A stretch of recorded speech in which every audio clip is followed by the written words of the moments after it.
பாதுகாப்பு இது எங்கே கிடைக்குதோ இல்லையோ அம்மா கிட்ட கண்டிப்பாக கிடைக்கும்னு சொல்லுவாங்க.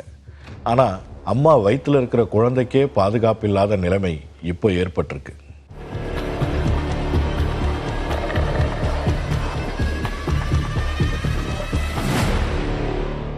எல்லா வயசு பெண்களையும் பாதுகாக்கிற நோக்கத்தில் அரசாங்கம் வெவ்வேறு திட்டங்களை செயல்படுத்திக்கிட்டு இருக்கு. ஆனால் இந்த எண்ணத்தை தோற்கடிக்கிற அளவுக்கு அதிர வைக்கிற குற்றங்கள் கடலூர் மாவட்டத்தில் கண்டுபிடிக்கப்பட்டிருக்கு. கடலூர் மாவட்டத்தில் வேப்பூர் பக்கத்தில் கழுதூர்னு ஒரு கிராமம் இருக்குது. இங்கே ஓம் சக்தி மெடிக்கல்ஸ்னு ஒரு மருந்து கடை இருக்குது. இந்த மெடிக்கல்ஸில் சட்டவிரோத செயல்கள் நடக்கிறதா கான்ஃபிடென்ஷியலாக தகவல்கள் கிடைச்சதால கடலூர் மாவட்ட சுகாதாரத்துறை அதிகாரிகள் ஸ்பாட்டுக்கு போனாங்க, ரெய்ட் பண்ணாங்க. கருவில் இருக்கிற குழந்தை ஆனா பெண்ணான்னு அடையாளம் பார்க்குற சட்டவிரோத செயல் இங்கே நடக்கிறது தெரிய வந்தது. ஒருவேளை கருவில் இருக்கிறது பெண் பிள்ளையாக இருந்தால் கருக்கலைப்பு செய்கிறதும் உறுதியாச்சு. ஸோ மெடிக்கல் ஷாப் ஓனரான கள்ளக்குறிச்சி மாவட்டம் அசைக்களத்தூரை சேர்ந்த மணிவண்ணனை அரெஸ்ட் பண்ணாங்க. இவர் மருத்துவம் படிக்கலை, ஸ்கேன் பண்ணுறது கருக்கலைப்பு பண்ணுறதுன்னு மெடிக்கல் கிரைம்களை செஞ்சுருக்காரு. இவருக்கு உதவியாக இருந்த மருந்து ஆளுநர் கௌதமி, புரோக்கர்கள் கண்ணதாசன், தினேஷ்னு மொத்தம் 4 பேரை வேப்பூர் போலீஸ் அரெஸ்ட் பண்ணாங்க.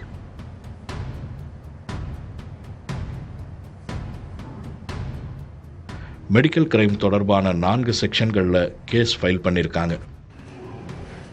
இந்த கும்பல் ஸ்கேனிங் மிஷினையும் கருக்கலைப்புக்கான மருந்துகளையும் சாதனங்களையும் ஒரு காரில் வச்சுக்கிட்டு நடமாடும் கருக்கலைப்பு மையமாக செயல்பட்டிருக்காங்க. வாட்ஸ்அப்பில் லொக்கேஷன் ஷேர் பண்ணால் இந்த நடமாடும் கருக்கலைப்பு மையம் அந்த ஸ்பாட்டுக்கே நேரில் போய் கர்ப்பவதிகளை ஸ்கேன் பண்ணும். கருவில் இருக்கிறது பெண் பிள்ளையாக இருந்தால் கலைச்சிடுவாங்களாம். இந்த நடமாடும் ஸ்கேன் சென்டரோட சட்டவிரோத சேவைக்கு முன்பதிவு பண்ணுறது கட்டாயமாக. நடமாடும் ஸ்கேன் சென்டர், அதாவது கருவில் இருக்கின்ற குழந்தை ஆனா பெண்ணா என்று பார்ப்பது சட்டப்படி குற்றம். அதை கண்டறியறதுக்கு சட்டத்தின் மீறி எப்படி தான் அவங்க மிஷின் வருதுல ஒரு வேனில் வச்சுக்கிறாங்க.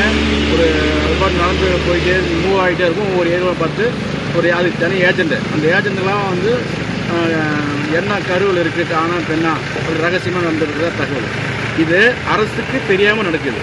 இந்த மாதிரி சேனால் தான் ஆட்டோமேட்டிக் என்ன செய்கிறாங்க, குழந்தை வந்து பெண் குழந்தை கண்டுபிடிச்சி கருக்கலைப்பு செஞ்சிடறாங்க. இதெல்லாம் ஈஸியாக நடக்குது. சட்டவிரோத கருக்கலைப்பு மையமாக செயல்பட்ட ஓம் சக்தி மெடிக்கல் ஷாப்புக்கு சுகாதாரம், காவல், வருவாய்த்துறைகளைச் சேர்ந்த அதிகாரிகள் கூட்டு நடவடிக்கையாக சீல் வச்சுட்டாங்க. கடலூர் மாவட்டத்தில் நடமாடும் கருக்கலைப்பு மையம்னா தருமபுரி மாவட்டத்தில் ஒரு கும்பல் மலை கிராமத்தில் முகாம் அமைச்சு கருக்கலைப்புகளை செஞ்சுருக்காங்க.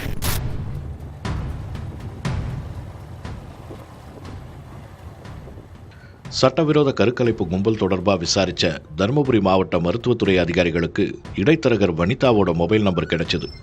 தொப்பூர் பக்கத்தில் பரிகம்ங்கிற ஒரு மலை கிராமத்துக்கு கர்ப்பவதிகளை ஸ்கேனிங்குக்காக காரில் கூட்டிகிட்டு போகிறது தெரிய வந்தது. இந்த பெண்கள் ஒவ்வொருத்தரும் தருமபுரி, கிருஷ்ணகிரி, சேலம்னு ஒவ்வொரு ஏரியாவை சேர்ந்தவங்க. அவங்களோட சேர்த்து அதிகாரிகள் தரப்புலேருந்து ஒரு பெண்ணையும் ஸ்டிங் ஆப்ரேஷனுக்காக அனுப்பியிருக்காங்க. செல்ஃபோன் சிக்னல் மூலமாக அவங்கள ஃபாலோ பண்ணாங்க. அடர்ந்த வனப்பகுதிங்கிறதால கண்காணிப்பு குழு ரீச் ஆக லேட் ஆயிடுச்சு. அதுக்குள்ளேயே ஸ்டிங் ஆப்ரேஷனுக்காக அதிகாரிகள் அனுப்பின பெண் உள்பட 13 பேருக்கும் ஸ்கேன் பண்ணி கருவோட பாலினத்தை சொல்லியிருக்காங்க. இதில் ட்விஸ்ட் என்னன்னா, அதிகாரிகள் அனுப்பின அந்த பெண் கர்ப்பவதி இல்லை. அவங்களையும் ஸ்கேன் பண்ண மோசடி கும்பல் 3 மாத கரு வயிற்றில் இருக்கிறதா சொல்லியிருக்காங்க. முறையாக மருத்துவம் படிக்காத வடிவேலுன்னு ஒருத்தர் தான் ஸ்கேன் பண்ணியிருக்காரு.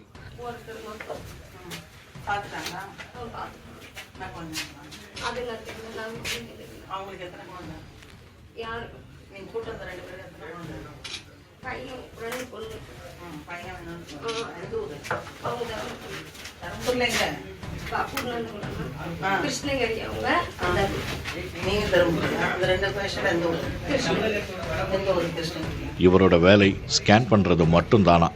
கருவை கலைக்க வேறொரு ஸ்பாட்டை ஃபிக்ஸ் பண்ணுவாங்களாம். ஒவ்வொரு முறையும் இடத்தை மாற்றிக்கிட்டே இருப்பாங்களாம். ஸ்கேன் பண்ணி பாலினத்தை சொல்ல புரோக்கர் கமிஷன் 5000 உள்பட 20000 ரூபாயாம். கருக்கலைப்புக்கு 25,000 ரூபாயிலிருந்து 50,000 ரூபாய் வரைக்குமா. கண்காணிப்பு குழு போகிறதுக்கு முன்னாடியே கர்ப்பவதிகளை ஸ்கேன் பண்ண வடிவேலு அங்கிருந்து போயிட்டாராம். ஸோ இடைத்தரகர் வனிதாவையும் அவங்க தம்பியும் கார் டிரைவருமான முருகனையும் அரெஸ்ட் பண்ணியிருக்காங்க. காரையும் பறிமுதல் பண்ணியிருக்காங்க. அந்த காரில் அந்த கும்பல் ஆளுங்கட்சி கொடியை கட்டியிருக்காங்க, யாரும் கேள்வி கேட்கக்கூடாதுங்கிறதுக்காக.